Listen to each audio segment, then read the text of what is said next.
life insurance companies will pay. I know there are people out there going to say they didn't pay for Aunt Susie when she died. Well, okay, why? It is very rare for an insurance company to not pay. Our company, the company we use, One America, they have paid when they don't necessarily need to pay. 9/11 was act of terrorism. Insurance companies did not need to pay because acts of terrorism are typically not covered in life insurance. That's an exclusion. Some companies will say, nope, you got killed in the act of war. We are not going to pay. So it's very important when you are a veteran to make sure that you are covered if you get deployed. The 9/11 effects were considered an act of war, and insurance companies would have not had to pay those claims. But it's built in, right? A couple of 9/11 claims, there's a lot of people died, but spread out amongst all those companies, it wasn't a real big, huge deal. And so I'm going to pay pennies on the dollar knowing I'm going to have a claim. I will have a claim. We are not getting out alive. It is a certainty. Hello, and welcome back to the podcast. Thank you very much for being here. All right, today we are going to talk about, do you want to write a big check or a little check? What one would you like to write? First, our random fact of the day. Tarisa. All right, let's get into it. Okay, so this is usafacts.org, and it says, the question was, how much money does the U.S. federal government collect? And the answer was about $4.9 trillion in fiscal year 2024, which equals out to be about $14,600 per person in the U.S. And where are they collecting most of it from, did you say? It says income tax and corporate income taxes. $14.9 trillion. Who wants to know what the actual expenses are? I want to. Raise your hand. Actual expenses. Oh, all right. Well, I thought I had one, but I just found a different one. Chainsaws were first invented for childbirth. I read that earlier today, and I was like, I am so glad that I was born when I was.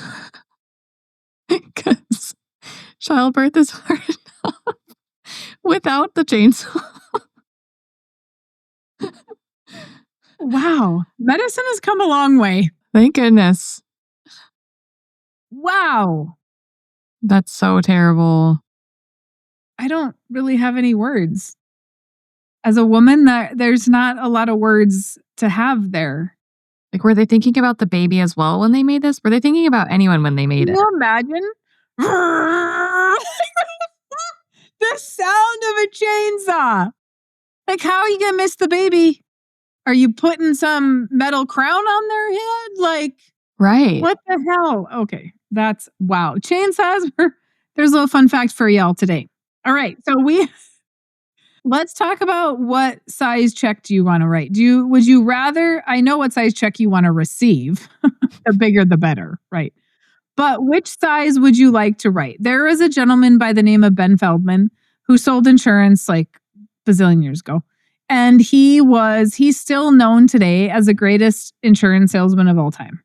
And he would tell his clients, which check do you want to write? Would you rather write the little check for premium? And then when somebody passes, when your husband dies, we write the big check with death benefit. And what he was talking about was the cost per dollar a death benefit. Now, you've heard me talk about this a lot. And I do talk about this a lot because I think that this is very important. People think, oh, that is so expensive. And so I have an illustration run because I would like to just use some real numbers instead of just, what ifs. And so I ran an illustration with a premium of $20,000 a year on a 33-year-old. So if you are 33, you're about 33. So if you are 33, Tarisa, and I say, hey, you give me $20,000, and if you die, the insurance company is going to give Dano 1.7. Which check would you write? Would you rather write the 1.7 or the 20,000? I'll pick 20,000 every day. Right. 20,000 for 500.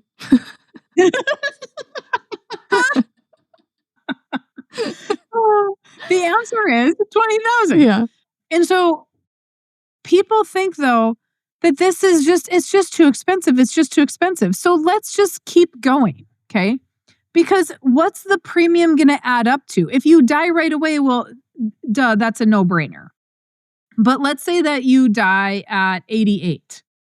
You've paid $755,000 to the insurance company. They will give Dano $3.5 million. Wow. Again, which check do you want to write? The $755. And in our case, of course, we have cash value. We get to write the $755 check and we get cash value of $3 million in this scenario to use. So I paid how much for access to $3 million? So $755. So I paid $755 to get access to $3 million in cash value that I can use for whatever.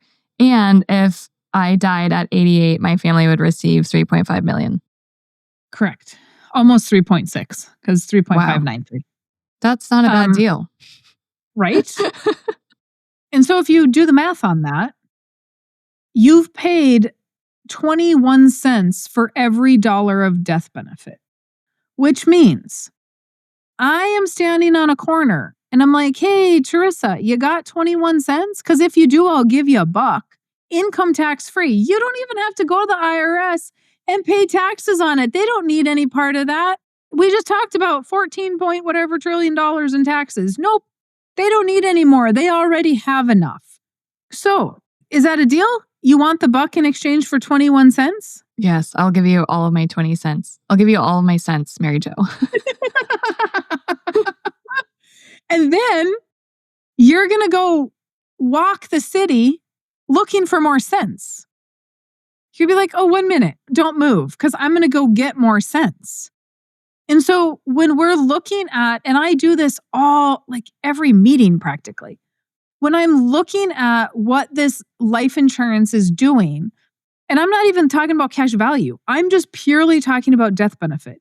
If we're going to buy a key man policy on a business partner, on mom and dad, on siblings, on kids, whatever, what is that cost per dollar of death benefit? And so we can, granted, I'm on a 33-year-old here. Now, what happens when we're 70? If I'm going to buy a policy at somebody at 70, it's going to be about 70 cents on the dollar. So now you're going to give me 70 cents and I'm going to give you $1. Okay. But it comes back to which check do you want to write? I like that question. And we're not getting, it's not a scam. It's just how it works. Because you gave the life insurance company money for premium. They went and invested it in bonds and real estate, most of their portfolio. They made a return on it. Less people died than projected, so we have some dividend, right? Company made a little extra money. We've got some dividend. And our death benefit went up because the dividend goes to buy paid up additions, which is more death benefit. So all of that is rising. We have the uninterrupted compound interest, which we just talked about in our last podcast. So now we have uninterrupted compound interest. And are you going to take 21 cents, put it in the market, and make $1 income tax free? Guaranteed. No. That's a bold statement. How do you know? Right? Unlikely. I would agree with you. No, it's not going to happen because you're going to have to pay income tax on it. And so we have to, when we look at life insurance, when people say, well, term is more expensive than whole life, I have looked at the cost per dollar of term to 85 versus premium out of pocket. With term insurance, premium out of pocket is cheaper, but the cost per dollar of death benefit is more expensive because we're buying term when we get older and the cost of insurance went up. So we can't just go, oh, this is cheaper because it was less money out of my pocket. So not only are we paying 21 cents for every dollar of death benefit, but we got to use that 21 cents and we got to go do things with it to start businesses that created cash flow, that created assets outside of the policy. So what really was that cost to death benefit? Because we got to use it and we even have more than the $3.59 million. So about 3.6. because now we left them with 3.6 million and we left them with rental properties, a business, storage units, land, whatever it is that we're doing with that cash. That's And so hopefully exciting. some skills. Hopefully the education and the right stewardship so that they know where to put those dollars in the future. So what Ben Feldman used to do was he did a lot of buy-sell type stuff. Because if at some point, Tris, I come to you and say, hey, I want a life insurance policy on you because you're very valuable to my business, then I'm going to say, I want to write the little check so that the insurance company can write the big check and leave my business in a better position because you've passed away. Mm. I will allow them to manage it because they know how to do that for the guaranteed purposes of it, that I know I'm going to have this here. But we're not going to pass somebody up on the street that's handing out dollars for discounts. We're going to question why they're doing it and the motive behind it, right? We're going to be like, why are you so stupid? Why are you giving me $1? I just gave you 20 cents. What's wrong with you? We may even really question the fact that, is that dollar real? It's probably a scam. It's probably a fake buck. And then he's walking away with the 20 cents. And that's what people think about whole life insurance, that it's a scam. There's no way they can do that. They're getting rich. They took 21 cents and gave you $1. They're only getting rich if they manage the money and the health and the underwriting correctly and their expenses correctly. Their profit margins are not massive, as you can see. So the thought that, these life insurance companies are getting rich. No, they're not. They're managing risk. What if more people die? What if their investments don't do what they're supposed to do? X, Y, and Z. Well, and you want those companies to be conservative because it's like if they're on the hook for paying that death benefit, if they're on the hook for receiving 21 cents and paying out $1, they have to be so conservative in how they approach their business because they have to pay death benefit and they have to last hundreds of years into the future. Mm-hmm. Yep. And when you're buying, here's something I just thought about as you were talking. When you buy term, you write a really small check for 20 years, 30 years. And then when you turn 65 and you need term insurance, you're writing a really big check. A really big check the next year, a really big check the next year, so that your death benefit can stay the same. You're not writing a check every year for death benefit to grow. You're writing a check every year for everything to stay level. That's a really good point. I love that's why when Nelson says in his book, like, if your need for finance is so much greater than your need for life insurance. And if you have your policy structured in this way, you will end up with so much more death benefit than the underwriters would have ever approved on you.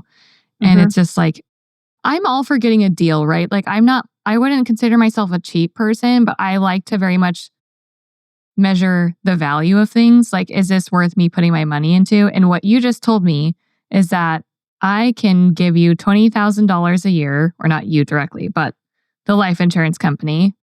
And I essentially am paying a little over $700,000 for access to $3 million in cash.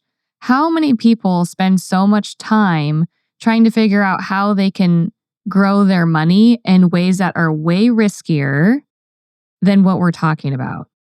And not have access to the cash while it's growing. Absolutely. It's usually an either or situation. Your policy is like the best and asset. You can use it for whatever you want to, and your family is covered. I think another thing that a lot of people don't talk about is we're so quick to have the best insurance on our vehicles. And it's like we don't stop to think about who's paying for all that activity. Our earning potential is.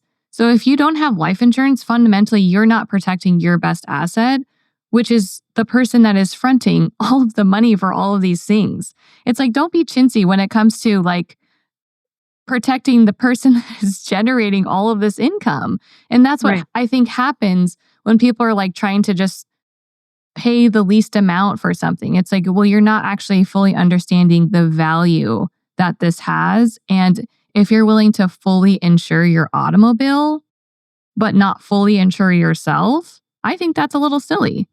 Your auto, your home, you buy insurance on all those things, and people are complaining about them because they're getting expensive, right?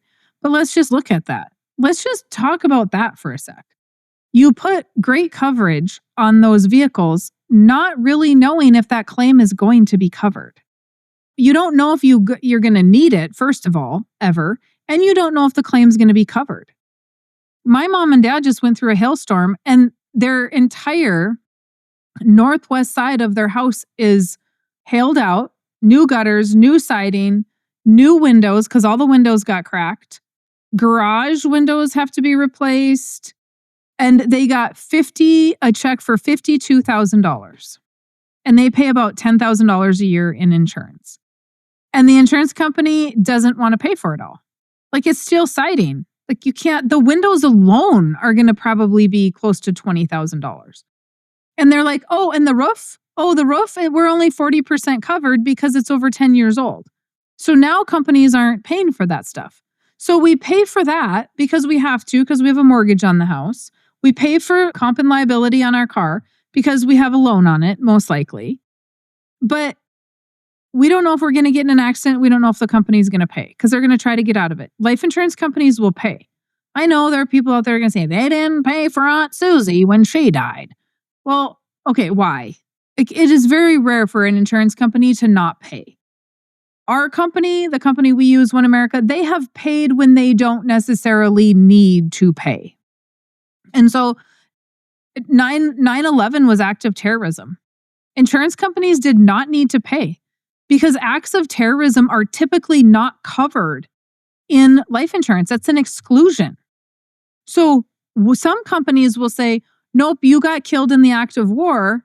We are not going to pay. So it's very important when you are a veteran to make sure that you are covered if you get deployed.